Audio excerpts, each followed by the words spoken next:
falling asleep. Sean, we know why kids can't get to sleep. It's called the iPad. It's called social media. Mm-hmm. It's called gaming. We can go all the way down the list. Okay, so if you really want your kid to get a good night's rest, get them off the technology. Slow their minds down. They're all stimulated like hell throughout the course of the night, and you wonder why they can't get to sleep. Which is dopamine. Yeah, dopamine, man. They're high. They're all like, cruising on. And by the way, they're all drinking Coca-Cola. I mean, just all this stimulus.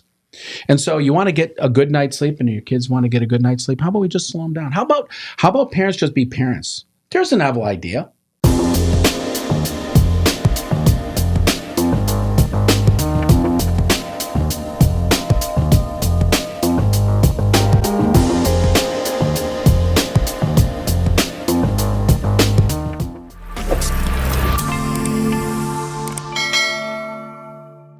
All righty. Welcome back to Safety Matters. This is Russ Kendzior and my co-host, Sean. What's going on, Russ? Good to see you. Good to see you too. Did you have a good week? Had a nice week. Get a little, maybe some rain tonight, but week's been nice. Hey, do we want to share with the audience our accomplishment? I think so. We just passed 100,000 subscribers. That's right. And Sean, you got to admit, you got a kick out of this thing. So look what we got, guys. What we got for you? Look at this, baby. We got the Safety News mega belt, okay? Right. 100,000 subscribers. Look at that, huh? How's it feel to be the champ, Russ? Woo! Yeah, I mean, it's got the whole king on the side here, so I guess I'm the king of safety, and we got the YouTube thing going. So this is it, man. I'm going to wear it. It's nothing like it wear it over the shoulder. There it is. So you're going to have it all the time now. Yeah, we got a little. There you go. All right, so today on Safety News, we're going to be covering the wide range of really popular safety topics. That's what I'm talking. That's nice. So let's kind of get the show on the road here, Sean. Let's do it. You like that, huh? I do. Yeah. Can't say I blame you. So today's first topic is one I think you're going to get a kick out of. This is an entertaining story. All right. Safety Matters in the News. I love that intro, I really do. I mean, that's just exciting. Dynamic. All right. Get a load of this one. Melatonin. Melatonin warnings. Nearly half of parents give melatonin to their kids to help them sleep, but experts urge caution. Melatonin is not a regulated substance, doctor warns, and lacks predictability. You know anything about melatonin? What do you know about melatonin? I don't know much, but I've heard it a lot over the past couple of years. I've definitely heard it used for sleep purposes. And I feel like I hear it more often. So, yeah, I feel like people are using it more frequently. I mean, from time to time, you get a little, your mind, for me, when the mind gets really active late at night and you're like really stimulated, a little bit too much caffeine, a little bit too much, just stimulus, work maybe going on, and you have a hard time falling asleep. So they recommend taking melatonin, which I always understood it just to be a kind of a natural element. Your body makes melatonin. It just kind of makes you drowsy. It's not like a sleeping pill. It just makes you a little drowsy. That was my understanding. Well, apparently parents are giving this to their kids to kind of like knock them out. And I can understand that. I mean, get to bed already. And the kids keep you up all night. And so, the doctors are now kind of throwing the red flag here. As a growing number of American parents are giving their kids melatonin to help them fall asleep, some experts are warning of potential risk. Nearly half, 46%, Sean, half of parents in the United States have given melatonin to a child under the age of 13, and almost a third of parents have given the supplement to a teen over the age of 13 to help him or her fall asleep, according to a recent survey from the American Academy of Sleep Medicine. Now, I have to ask, Sean, the American Association of Sleep Medicine. I never knew there was such an organization. So they're managing sleep. How much sleep are you getting, or are your kids getting? Actually, it's probably how much sleep are you getting because your kids are keeping you up all damn night, okay? And so we got to knock everybody out. But the association went on and found some interesting data. Providing melatonin to children might seem like a natural solution, but a 2022 AASM health advisory warns against using it for children because melatonin is not regulated by the FDA. And I sit there and say, who cares if it's regulated? Do we have to have everything regulated by our government? Is that how it works now? Are they going to regulate caffeine? Are they going to regulate? This is the same FDA that approved baby formula that killed babies. Well, there you go, Sean. Baby killers. That I learned because of the research done on this show. Thank you. Number one, don't trust the government. The FDA is, I assume they kind of sort of try, but I wouldn't put any faith in them. When I first read that, the first thing I thought is, well, because doctors can't prescribe it and make a buck off of it, we got to get the government to regulate it. Mm-hmm. You know, all this these uncontrolled, substance going to the veins of young children to help them and their parents get some sleep. We got to regulate it. And again, call me cynical, but it's like, follow the money. The FDA has got to get involved in monitoring melatonin. Look at all the over-the-counter, like vitamin D, vitamin C. I mean, all these natural herbal ingredients. I mean, I've tried a lot of these things. Some of them work. Some of them are less effective. Melatonin does work. I mean, I can't imagine any harmful side effects. But believe it or not, Sean, there are harmful side effects. Would you imagine what they are? Take a guess. What do you think one of the most harmful side effects of melatonin is for children?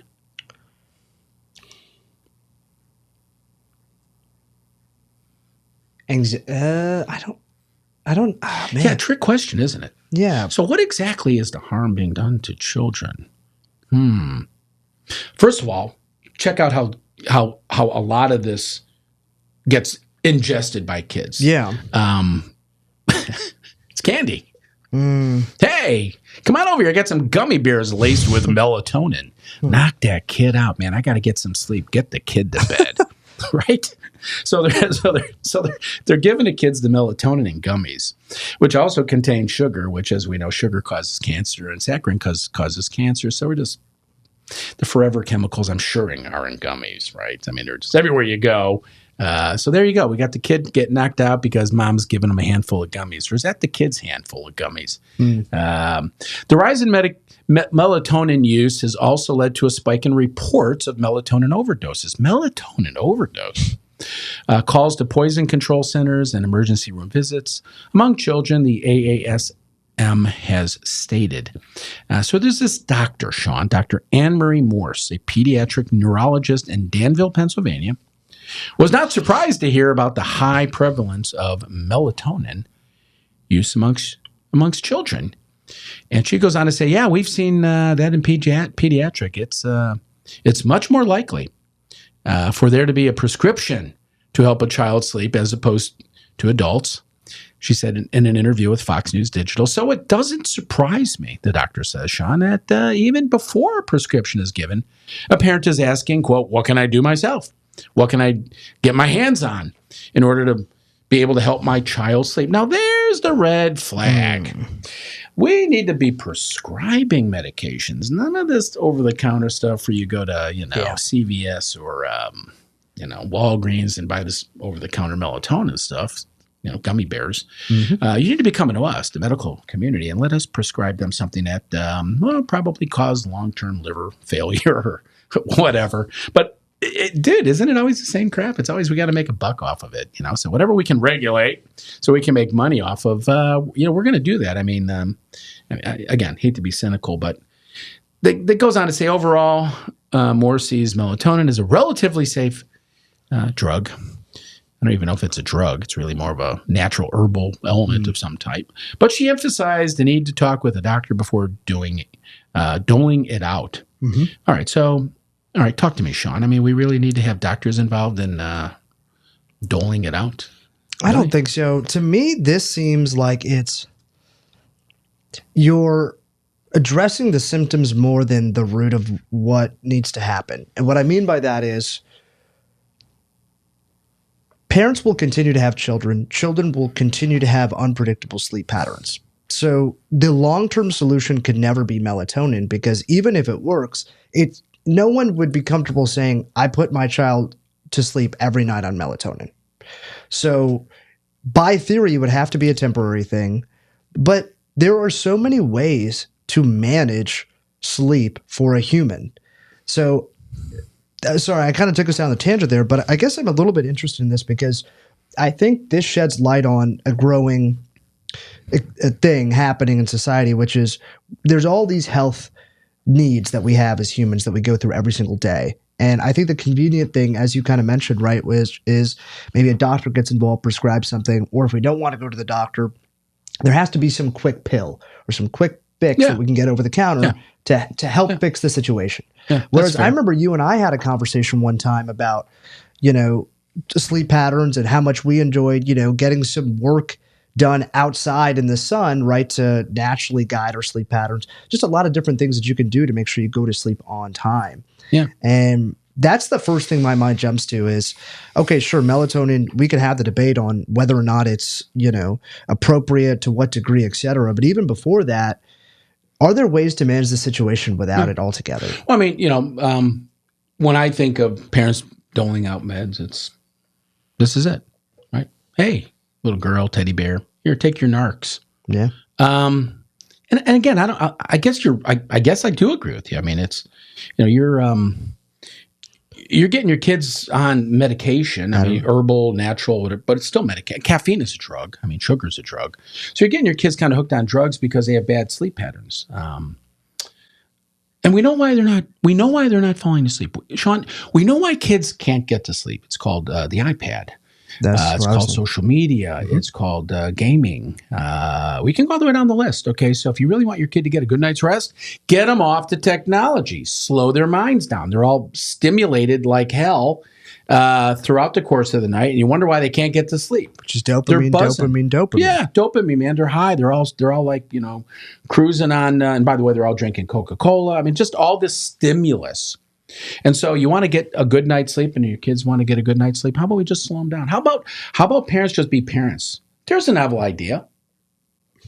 Be a parent. Yeah. Take control of your family. Okay? I think that's a huge safety discussion, is some of the basic requirements of parenting to ensure that you don't build a habit of, well, hey, maybe your teen or your adolescent is so accustomed to taking a pill or something every single day that when they graduate into adulthood, they can't think any other way to fix a situation.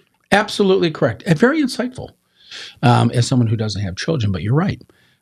You are training your kids that drugs solve problems. And you wonder why we have a drug problem in our country. Here's a pill. Here's another pill. Take a pill for the pill. Here's a side effect pill for the pill that you're taking because it creates side effects. Mm-hmm. But yeah, is that not, I mean, when you just think about it, doesn't this picture say it all?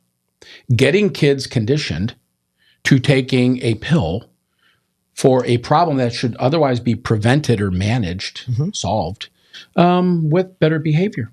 Well, because they didn't have all these medicines at a certain time period ago. And people still function. They were able to advance society to the place, that we are at today. So it's not like there was any lack of abilities. Yeah. I mean, it's kind of like, back in my day, the old man would whip my ass, get to bed. And, we didn't get any pills. We got told to shut the hell up and get to bed. And if you don't, you're going to get your ass whooped because dad's got to go to work early in the morning. So, but even something like that, right? If that was in the news today about how someone got spanked, people would have a field day. But if people are perpetually putting their kids on drugs, it's socially accepted. Right. Let's put them on drugs rather than spanking them to say, get to bed and behave yourself. Can't do that. So I guess what we do is we just knock them out, right? I mean, that's kind of it, drug them out. But story goes on. And again, this is the good doctor talking about if you're going to give your child any supplements, you should really, really have a conversation with your physician first to make sure it's the right solution for the problem that you're experiencing. The doctor can also discuss dosing and how long to utilize it.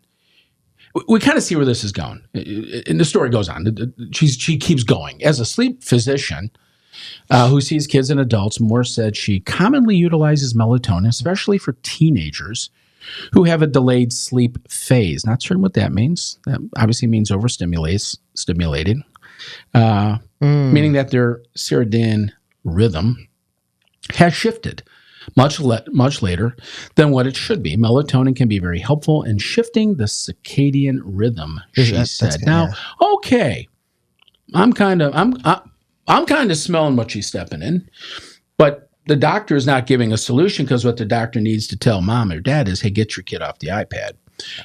We need to ramp them down, as they're done doing their homework, which I assume they do their homework. Get them off the internet, get them off the iPad, get them off the game box, Game Boy. Ramp them down. So by the time it gets nighttime, they're their circadian rhythm is going to naturally kick in. But the minute you start trying to trick the body, especially for kids, where their blood chemistry, their body's chemistry, hormones, isn't really matured. It really isn't fully developed. Putting your kids on drugs, and I get it. I mean, I want to get to bed. Mom and Dad want to get to bed, and the damn kids are keeping you up. So you want to knock the kids out so you get a good night's sleep. And problem is that ain't going to work. Yeah. Because all your kids do is they just get hooked on these drugs. And I guess I have to believe they don't really, work for long. I mean, melatonin is really not a great drug for, it's not like a sleeping pill. And I guess maybe hey, you know what, Sean, maybe that's the next stage. Sleeping pills. Hey, melatonin didn't work. We upped the dose. It didn't work. So we got to get them on something harder. Interesting statistic though. Mm-hmm. In 2022, there was a 600% increase in poison control calls. Wow. Related to taking too much melatonin. I didn't know that. I did not either. So many people are, getting poisoned by melatonin. So you can it can be faulty, or you could overdose on it theoretically. Something, right? You could take it improperly. There's people going to the emergency room for this. That's scary. I'm not certain what that is. Can't blame that one on fentanyl. Although fentanyl is a big enough problem in and of its own. One of the biggest concerns is that melatonin is a hormone produced by the brain, Dr. Morris noted, and could potentially influence other hormones the body produces. In animal studies, melatonin has been shown to affect the sex hormones, which can influence the timing of puberty. She warned, and she goes on to say, quote, "That's why we tend to be cautious about long-term use if it's not necessary." Now, there's the key word, not necessary. And so I think a lot of this stems from behavior. Parents who don't want to be parents. It's easier just to give the kid the knockout. We see it all the time, Sean. Go to a restaurant. Every 3-year-old's got an iPad with a pink rubber, edge around it, and they're watching video games. And the parents are like, we're trying to eat, so just get the kid in here. Just watch this, or here's my iPhone, go watch a cartoon. They're intentionally kind of being raised to be distracted. Yeah. That brain gets stimulated by all this activity and bright colors and sounds. And, kids need to get some rest. And the parents need to get some rest. But the other issue here, Sean, is regulation. There's no regulation. And I'm not certain there needs to be, but it goes on to say, Dr. Morris talks about there's, another potential concern is that there's a high degree of variability in how much of this melatonin may be given in any product. In other words, what you're buying, you don't really know what's in it. Mm-hmm. In a recent study from earlier this year, it was found that there could be anywhere from half of what was being stated on the bottle to as much as 4 times the amount.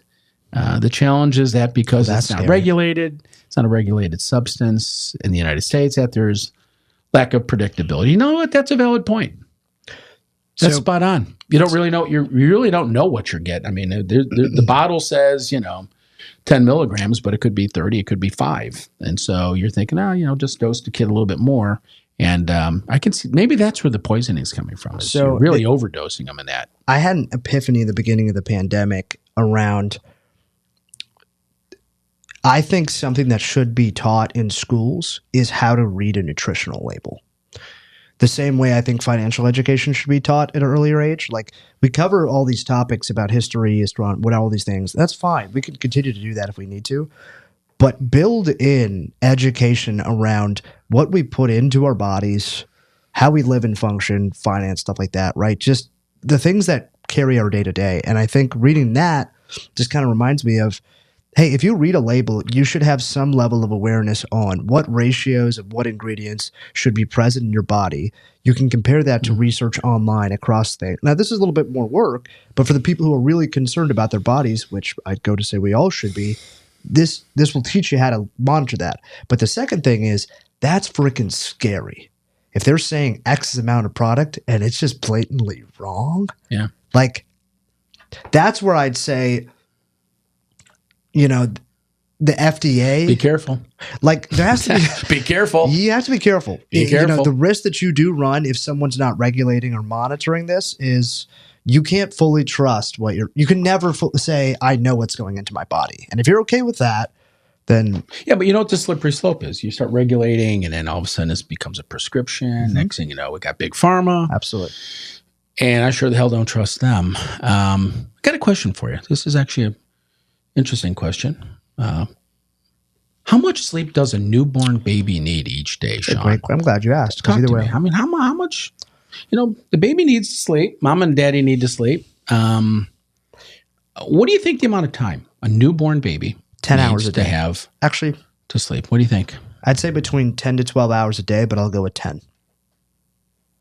10 to 12. How'd you come up with that number? Well, I came up with that because the average adult needs between 7 to 9. And in infancy, I would assume you need more sleep as an aid for growth and mental development, just based on studies that indicate what brain allows your brain, or like what sleep allows your brain and body to do the next day. So I just assumed while you're in your highest period of growth, you would need maybe 10 to 20% more sleep. Are babies in their highest period of growth? I mean, is that true?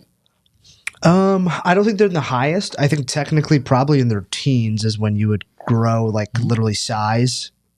Within like a given year, you can grow exponentially. So you're sticking with 10 to 12. But in I'll a stick with 10 in to a 12. 24-hour period. I mean, it's a day. Day's 24 hours. Yes. You're going to stick with that? Yes. You sure? Wow. So I was off. Wow, even more. Okay. I gave you the double Yeah. zapper. No, man. Holy moly. They need more, 14 to 17 hours a day across a 24-hour period. Wow. Kids need they need a lot of sleep. So A lot of sleep. being a father, were you already aware of that? I knew I needed more sleep with a newborn. That most parents of newborns don't get enough sleep. Babies naturally just sleep a lot. They just do, and I don't think. Maybe I'm wrong, but are parents giving babies, newborns, melatonin? I couldn't imagine that. I wouldn't be That surprised. would almost be parental, child abuse. But okay, we did babies, all right. 14 hours. How about adolescents? How much sleep do adolescents need? I'll go adolescents, each 10 day? to 12. 10 to 12. Okay, when you were an adolescent, it wasn't that long ago, Sean, just a few years ago. What kind of sleep did you need? I would say probably about 10 hours a day. I was always told that I slept a lot as a kid. Like my sisters would always joke that I was asleep. But I think Were they slipping you some melatonin? not that I knew of, at least. I'll want have a to go Coke, back and Sean? ask. I'll go back and ask. They told me I was a very like chill, peaceful kid. So I think I just went to sleep naturally, and I slept a lot. But again, using the same logic, Well, I I mean, would say- teenagers do sleep a lot too. That's another go. I know they sleep late. So yeah, So you're going to stick with the over and under on that one? yeah. Would you say 10 hours? 10 hours, 10 to 12? I would say it would be the range for Oh, look adolescents. at you, man. Okay, all right. Look That's at right. you, little Okay. mister, huh? Yeah, 8 to 10 hours is what adolescents need to sleep. So you were kind of right there. You're right there. You kind of nailed it. So different ages need different levels of sleep. The older, kids get, the more sleep, presumably they don't need. Their parents do. Check this one out. 5-year-old children generally 10 to 13 hours of sleep at nighttime. So they got to get a lot of nighttime sleep. Remember, babies were rated as within a 24-hour period, not day or night, because babies sometimes get their night and day backwards. So in a 24-hour period, babies need a lot of sleep. But if you look at the data as far as it relates to smaller children, they need 10 to 13 hours of sleep at nighttime. Yeah. See, that's the key, is nighttime sleep. You got to get them on that circadian rhythm. You got to get them to go to bed early. They get up early. That's the deal. What was your bedtime when you were growing up? What did mom and dad say? Sean, you need to be in bed. What time was your 10 p.m. What time I was your think was sleepy the time? the number that stuck out to me. As soon as it hits double 10 digits. p.m.? Yeah. How old were you? Now this is, I would say, before like high school, stuff like that. So like maybe by 15 or so. Okay, high school, that's cheating. And then Because they don't even know when you're asleep. The doors close, the lights off, but you're really on the phone or something. yeah, I'd say by high school probably 12, and then by like early grade school, probably 10 11 p.m. max. That was kind of our curfew with our kids. Midnight on the weekends, be home, be in bed at midnight. No excuses. 10 o'clock during the week because, you got sports and My parents had a saying, now that we're on the topic and putting it from their lens, and they still say it to this day. Can I guess what it is? Please. Sean, get your ass in bed or mom is going to whip you. That is pretty close. Is that close? It's pretty close. There's this one, I don't know, they say it, they love this saying, they believe it's so true. They said, nothing good happens after 11 o'clock. Oh, man. I think it's actually 12, but they keep pushing it earlier. No, that's absolutely true. Nothing good happens for anybody at any age. Yeah. Unless you're working a night shift somewhere at Whataburger. You're going to get a kick out of this, though. Some of the comments that people made on this story. Okay, there's Old Fart 892. Okay, that's Old Fart 892. Do you know what Old Fart 892? I know him or her personally, but was that Dad? I think so. Okay, I think he's been getting active on that. That's kind of okay. I guess there's an Old Fart 891 and 890, and now as we go down. But anyhow, Old Fart. I mean, he made a really important point. He said all those paragraphs to say what us older parents have known for years: exercise, healthy eating, structured lifestyle, bedtimes, right? Usually produce rested, well-rounded little humans. We didn't need melatonin or any other drugs for our children. However, I knew a few moms that would, well, it goes on, would use other techniques. And I think that's Sean, you better go to bed or mom's going to be upset. And, when mom's not happy, nobody's happy, right? Yes. Is that fair to say? I think that's fair to say. So I agree. The comments keep going. Electronic phones. This is me. I guess I'm Old Fart 893. The electronics, phones, tablets, computers are responsible for a big part of these kids not sleeping. Talk to any neurologist and they will confirm these facts. But I agree. Diet is a big part of this as well as food. Largely, a large majority of kids are eating, chemicals in their foods, enriched, fiber in various, fast food. Let's be honest, Sean. There's a lot of people, a lot of kids. Parents come home, they're working. We have high inflation. People are not eating necessarily the food they should. They're eating the cheap stuff, and it's all chock full of, fat and carbs, and it's quick, it's fast, tastes good, sugar. Oh, a lot of sugar. Getting kids. You know what? Maybe that's it right there. Just getting kids high on sugar at night. They're all buzzing. The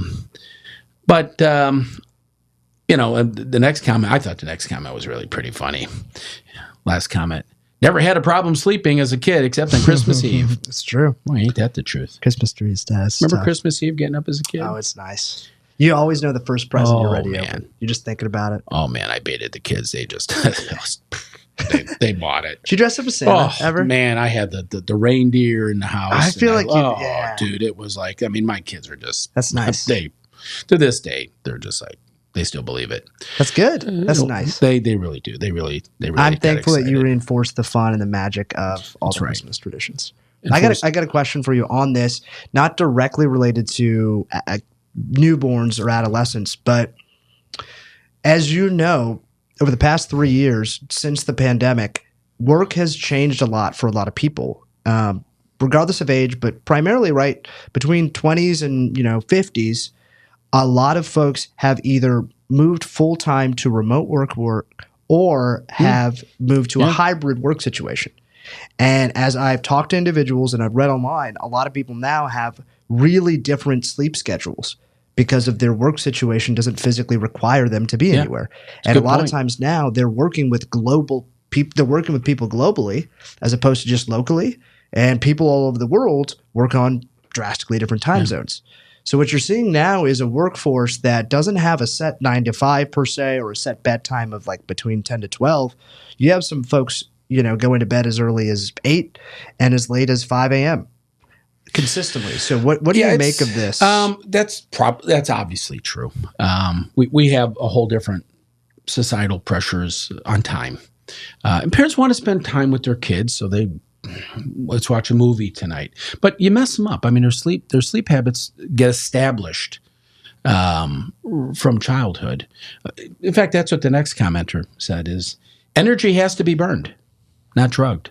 And that's true. If your kids are just really spinning. I think that's a pretty profound statement. Yeah. I don't know if it was meant as a joke at all or very serious, but I took that as it's true. Yeah, I think it is true. Yeah. Last statement on this page was, if you feel that your neighborhood isn't quite safe, then go play with the kids outside and confront the creepies. They don't like that. Take back your neighborhoods. Now, I don't know where this guy's going. Maybe we'll all sleep better. So let me get this right. This goofball is like, hey, yeah, if you got a bunch of pedophiles outside, so go outside and play with them and your kids will get a better night's sleep. You know what, dude? Get a life. Comments. I thought that was... That one real quick. I was going to ask you, because that made me remind of youth. All the kids on our street, we used to play with one another throughout the day. So we'd finish our homework, and then from the hours of like 6 to like 9... we'd be out playing games, sports, rollerblading, whatever. We'd tire ourselves out and be exhausted. Burning the energy. Now you don't see that as much. Well, you can only, with your thumbs like on that game controller, that's just going to really burn a lot of energy.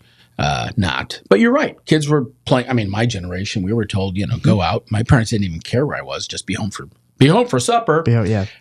We ate. We watched about 30 minutes of black and white television, and you're pretty much in bed because that was just the way it was. And you slept because you were tired. You burned a lot of energy. But we have a different society, and we just like to pop pills in kids. We're a country that just pops pills, right? Big pharma. Everybody's on something. I'm not on anything, man. I'm proud to say that. Nice. Anyhow, to round it out, we got a few more comments. This is Papa Upa.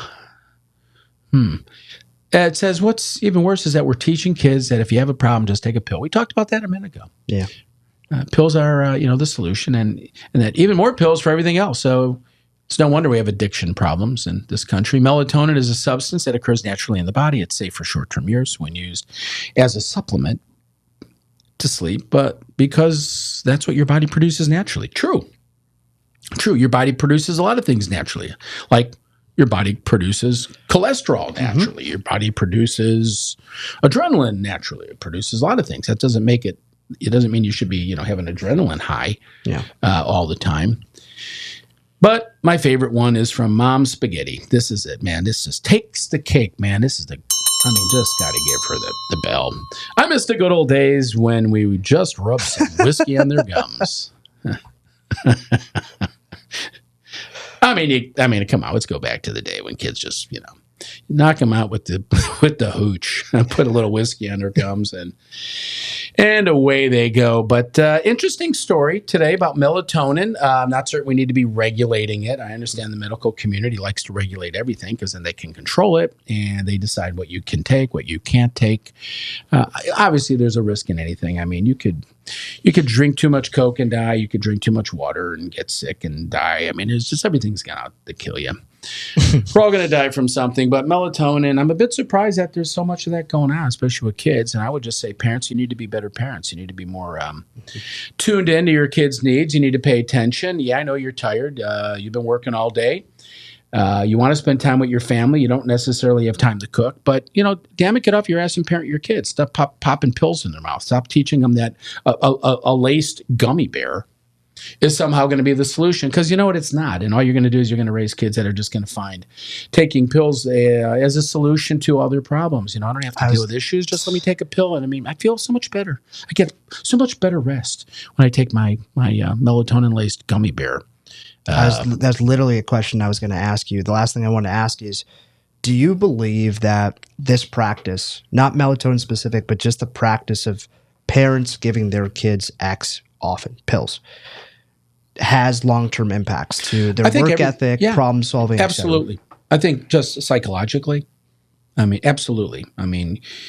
The body is a finely tuned organism that is designed to process a wide range of drugs, hormones, enzymes. Just a masterpiece of God-given,